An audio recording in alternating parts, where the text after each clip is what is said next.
lot in your education, and people have invested in you. And let me tell you, the world needs your talents. Man, does it ever. The world needs a lot, and we need it from you. We really do. We need it from you young people. I mean, I'm not speaking for the rest of us up here, but I know I'm getting a little grayer. We need it from you, the young people, because remember this. So you got to get out there. You got to give it everything you got, whether it's your time, your talent, your prayers, or your treasures. Because remember this, you will never see a U-Haul behind a hearse. I'll say it again. You will never see a U-Haul behind a hearse. You can't take it with you. The Egyptians tried it, and all they got was robbed. So the question is, what are you going to do with what you have? I'm not talking about how much you have. Some of you are business majors, some of you are theologians, nurses, sociologists. Some of you have money, some of you have patience, some of you have kindness, some of you have love, some of you have the gift of long suffering. Whatever it is, whatever your gift is, what are you going to do with what you have? Fail big. That's right.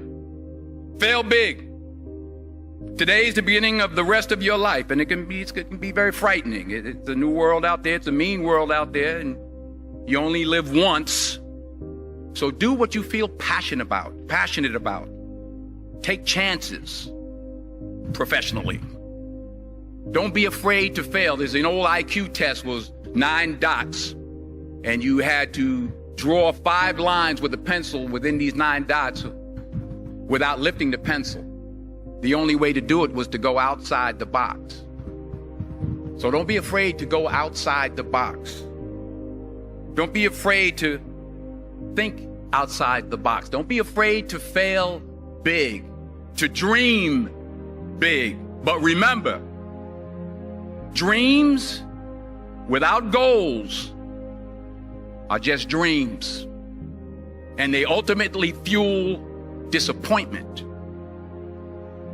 So have dreams, but have goals. Life goals, yearly goals, monthly goals, daily goals. I try to give myself a goal every day. Sometimes it's just to not curse somebody out. Simple goals, but have goals. And understand that to achieve these goals, you must apply discipline and consistency.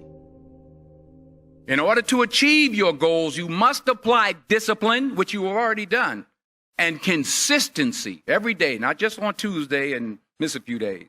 You have to work at it every day. You have to plan every day. You've heard the saying, we don't plan to fail, we fail to plan.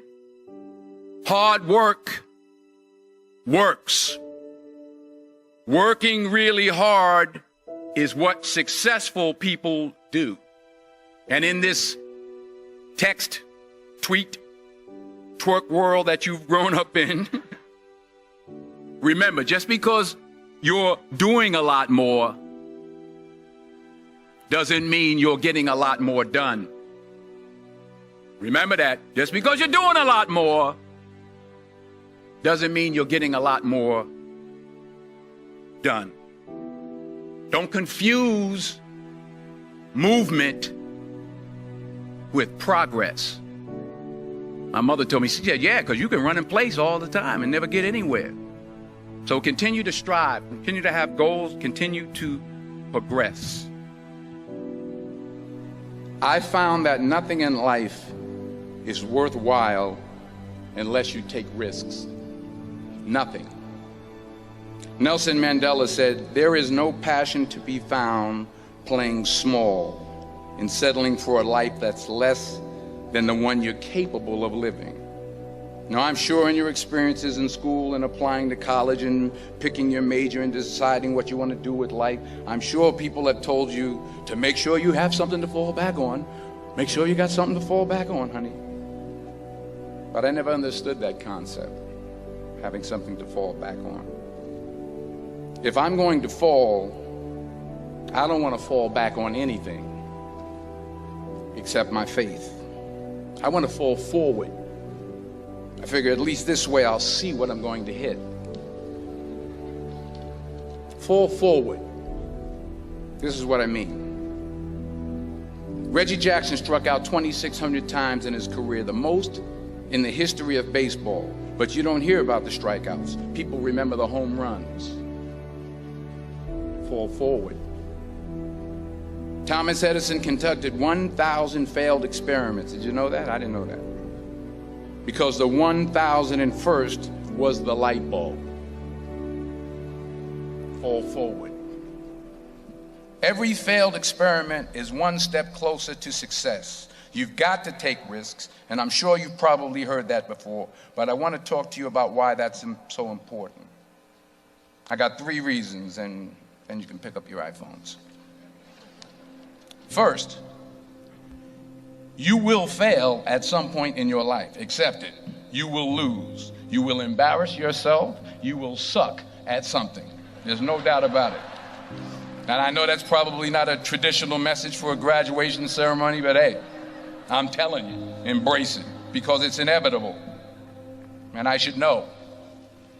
In the acting business, you fail all the time. Early on in my career, I auditioned for a part in a Broadway musical.